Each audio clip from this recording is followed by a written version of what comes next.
Welcome to the Story Fulfilled podcast, where we deep dive into how each character and story in the Bible come together to fulfill the story of God.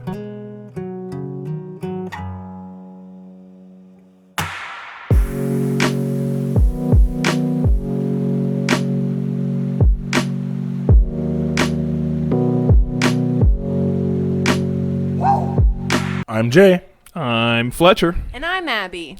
And today's story is about King Cyrus. Who's King that? Citrus. King Citrus. Oh. King Cyrus. King Cyrus. So King Cyrus actually, he ended the Babylonian monarchy, which leads into ended it. That's it. Babylonian monarchy, you done. You basic. You out of here. That that's my answer now. Sorry, spoilers to the question. Spoiler to the question. There So you the go. question is, what modern trend do you wish that you could end? All of Jay's slang, apparently. Whoa. It's not modern though. It's a little outdated. Hey. Oh, wow. No, I'm just kidding. I myself might, in fact, be a little outdated. So we couldn't end you then. That's right. I am a Okay. trend. That's good. Yeah. What's your answer then, Jay? I'm still thinking. I want to hear what Okay. you guys have to say. I have a few.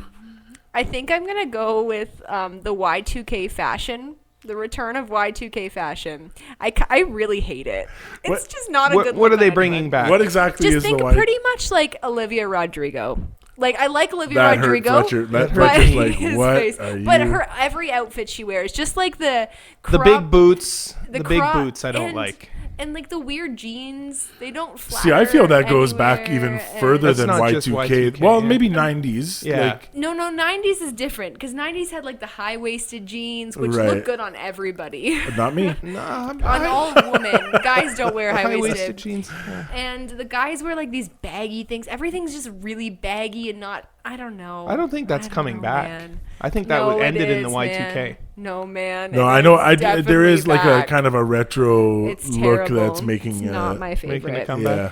I think that's just I with don't look weird good celebrities. in any of it, so Yeah, maybe. I'm not going. My to. fashion hasn't changed since I was like 12 years old, and it has been khakis and a t-shirt. Yeah. And then in the wintertime, a flannel if I'm cold. Yeah. Right. And then if you rip those khakis, you just go buy the same pair. That's right. This Yeah. is a true story. Which may or may everybody. not have happened at a youth night. It did. My pants split. Anyway, let's change this Right up. down the crack. Yeah. All Yeah. right. All right. do you Modern have one? trends. Ooh, I'm gonna go with all like the sayings, The sayings. the dabs, the Daddy, okay. What? Excuse me. you guys not heard that one? Sure. Yeah. The sayings. just this, like the repeating slang. the same slang words. I can't even think. We were working at camp today, and somebody said "ooh woo." It's like the Ooh, woo. anime thing. Oh, okay. Oh, I can't stand it. Yeah, there are a bunch that you hear them a few times and then you realize, oh, that's actually a saying. Yeah. And now I have to go find out what it means. And then to you find out, and it's like something terrible, and you're like, okay, I Yeah. didn't Now, wanna know. now I got to go talk to that kid and say, hey, we You don't say can't that, say that. or whatever. Yeah. Yeah. Yeah, I could do without some of the sayings.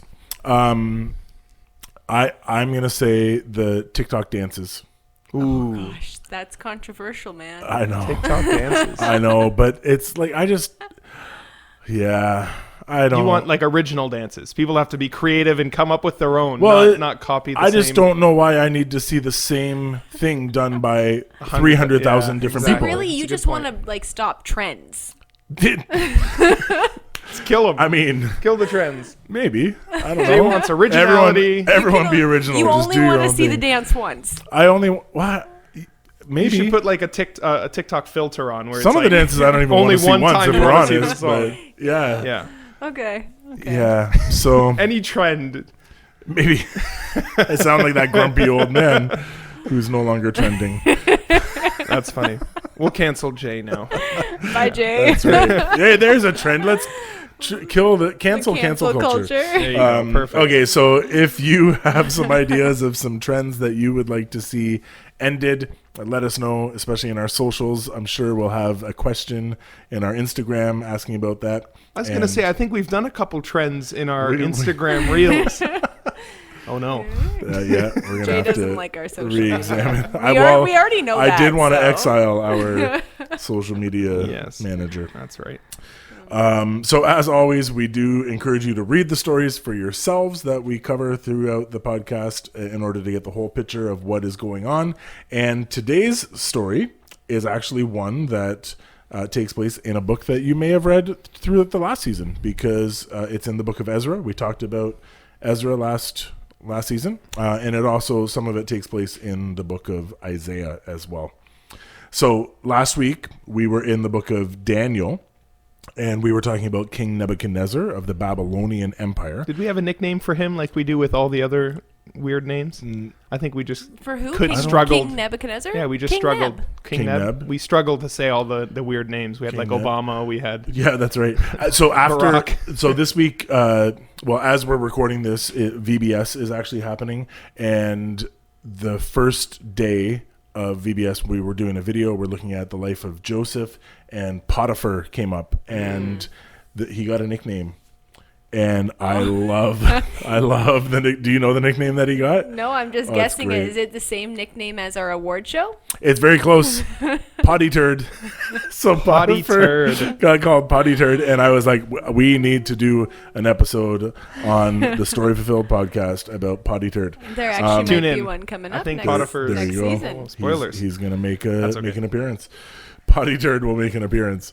if we remember. We'll hope to remember.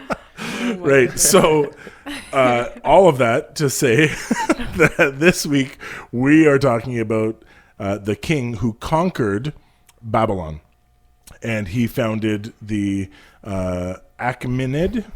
Is that Yeah, right? I it's think close so. enough. Achaemenid, which is also known as the Persian Empire, and his name is Cyrus, or even better, Cyrus the Great, Ooh. which we talked about him. Not to be confused with the other great Alexander. Anyway, Right. Cyrus. Citrus. I'm going to go Citrus with the Great. So there's another leader in between Nebuchadnezzar and Cyrus, and that was Belteshazzar. It's really confusing because Daniel's Babylonian name was that's right. Belteshazzar. Belteshazzar. Which that's And is then right. the other king was Belshazzar. Belshazzar. And there hard was to keep. there was writing on the wall that Daniel interpreted, and so that was the king that actually Cyrus defeated.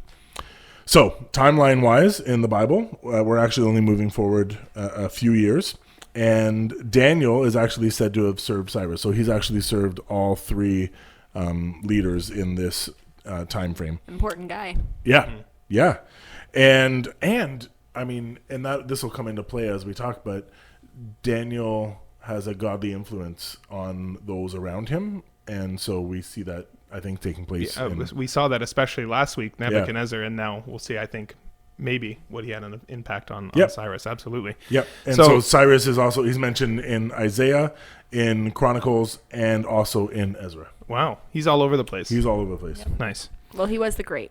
That's, yes. Exactly. That's what makes you need to be mentioned in three different places in the Bible to be considered At great. least. At least Yeah. three. That's right. So Jesus makes the cut. That's right. There we go. So, speaking of Cyrus the Great, he founded the Persian Empire, really, somewhere around 550 BC, and he conquered the city of Babylon around 539 BC.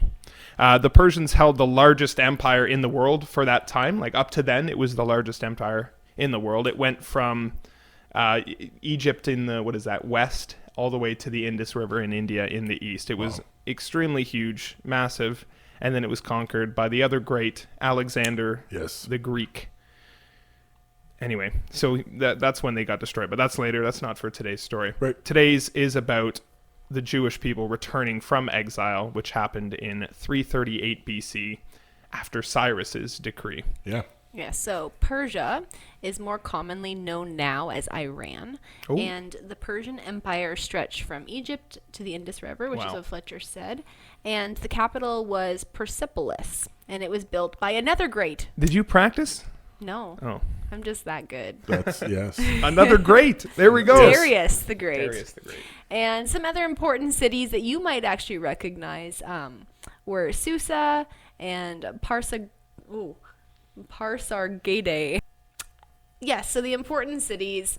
And Susa we'll actually be talking about in next week's episode, so I'll go more into that next time. But Babylon, Iran, and as Fletcher said, like the culture hasn't really changed for King Cyrus since the last story. He was following the trends. He was. He didn't change. He didn't make any new trends. No. Really. He just kind of. Well, he made a new trend of things. letting other people, have their own trends. That's true, actually. Yeah. Most other people killed everybody who had different trends. Cyrus kind of let them That's be. true, actually. Yeah, and we're gonna see how he. Yeah, absolutely. Okay. So let's get into it. Cyrus is actually mentioned 30 times Wow. in the Bible, in the books of Ezra, Daniel, Isaiah, and 2nd Chronicles. We hear about Cyrus for the first time, chronologically, in the book of Isaiah, 150 years before his birth. What? So that's the coolest thing that we're going to hear today. That's pretty Cyrus cool. is mentioned before his birth. We see in chapters 44 and 45 in the book of Isaiah, we hear an anointed man named Cyrus, who God has given power and authority, and that he'll subdue kings and kingdoms, and he's going to build the temple. Speaking of, as the Lord's anointed, right? Which it's also translated as Messiah, and if you've heard that word before, it literally means God's anointed, and it's mostly used in reference to Jesus, right? But it just means chosen, selected, or set apart. Yeah, or but not set apart. Sorry, set. But he doesn't follow God. No, he's a foreign king and a foreign ruler, and God has still chosen him to do something, and we'll see what that is. That's interesting. Yeah. So we hear about Cyrus again in the book of Daniel when it says that Daniel served him and he prospered. And then we don't hear him again until the book of Ezra. So we hear a little brief mention of him in the book of Daniel. Later on in the book of Ezra is where Cyrus's story really begins. And it says, in the first year of his reign, Cyrus the Great makes a decree that the God of heaven has given all these kingdoms to him, and now has told him to go build a temple in Jerusalem. And that any of God's people may go back to Jerusalem to rebuild the house of the Lord. Yeah, and he gives them materials. Yeah, he doesn't just say, go back to your homes and rebuild the temple. He sends money, he sends silver, he sends equipment. He says, any neighbors of the Jewish people, you can help them get back to their lands. He even actually, when Nebuchadnezzar conquered Jerusalem and destroyed it, he took everything from the temple, the gold, the silver, the bronze, all the jewels, everything valuable in the temple was stolen and brought to Babylon. And it says that Cyrus gave all the gold and the jewels and the cups. And it's exactly listed. It's really funny in the book of Ezra. It's like 33 golden cups, 1,300 silver plates, and exactly what was in the temple was brought back by Cyrus. So all the captives that were in Persia at the time, all the Jewish captives, were actually sent back to Judah, to Jerusalem, to rebuild the temple. Which is so cool. And I love, I just love that he recognizes that he has what he has because it was given to him by the Lord. Like he recognizes that, yes, he is great. He is the great, but he's only great because of what the Lord has given to him, which that's such a rare thing because you hear about all these stories of people acknowledging God, but they're always of God's people, let's say. In the Bible we see it. But this man was the king of the largest empire in the world, and he heard from God, acknowledged God, and almost knelt God and said, I will build your temple. Yeah.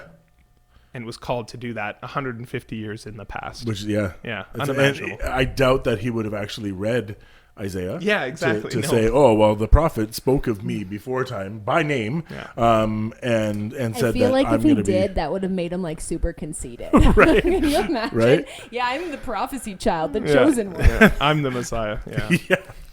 Which, I mean, to give yourself the nickname The Great, you have to be somewhat conceited. Fair enough. But yeah, I mean, just to recognize that it was given to him by God, and then to give it back. And it's very odd for a ruler of that time. Like you said, it's a new trend to not wipe out everyone who's not of you or to follow your ways, but actually to empower them in some way. Just kind of goes against the fabric of being a leader at that time. Yeah, good guy. Yeah. So, again, to just add on what Jay just said, if you want to look up King Cyrus the Great, what he's really known for is letting other cultures stand and not utterly destroying them, and that's really cool. But back to what I was about to say. Cyrus actually fulfills two different prophecies that we see in the Bible. The first of which that we've mentioned in Isaiah is Cyrus would be the anointed one that would go back and send his people and build the temple. The second prophecy that we see is in the book of Jeremiah, and we've talked a little bit about it with Daniel, but the Jews were supposed to be exiled for 70 years because of, Jay's going to talk about the reason, the 70 years. Well, the Sabbath, because they never actually observed a Sabbath year, which was supposed to give the land rest, not farm for a year, and actually just trust that the Lord had already provided for all of your needs. There's lessons in there for us to grab a hold of, and they did not observe that for a total of 70 years, 70 times. So like 490 years. They went with never observing that Sabbath year, and God said, I am going to give the land the rest that you didn't give it for that period. And so for 70 years they were in exile. So Jeremiah prophesies these 70 years of exile, and we see Daniel talking about these 70 years like, Lord, this is your time. And then we see Cyrus is the one that fulfills it, and you do the math based on when the prophecy was given and when they were exiled, and it turns out it's just about 70 years from the time they were exiled from Babylon to when Cyrus decrees them to send them back, and that's very, very cool. And it's not just us looking back 2,000 years later saying, oh yeah, this looks like it fits. It's actually mentioned in the book of Chronicles. Somebody was writing it down then and saying, look, Cyrus fulfilled this prophecy. Of the 70-year exile, and that's just so cool. Yeah. So that leads to our final question. How does this story of King Cyrus lead to the fulfilling of the story of God throughout the rest of the story of the Bible? Yeah, well, and I think and maybe this is more on the today's application side of things, but I think one of the things that it highlights is that God can use anyone, and does use anyone. And we see throughout, even in the genealogy season that we talked about, and throughout last season even, we see people being used by God, even though they don't know that they're being used by God, and all of that to fulfill God's purposes. And so with Cyrus, we see this happening in just the fact that the Jews are able to continue to exist, right? And they're given the opportunity to reestablish their worship practices and to exist as a nation within a nation at this point, but to exist as a nation. And so we see him preserving that. But on an application level, I think one of the things that this highlights for us is the need for us to be praying for our leaders. We need to be praying for those who are in charge, and it doesn't matter who it is.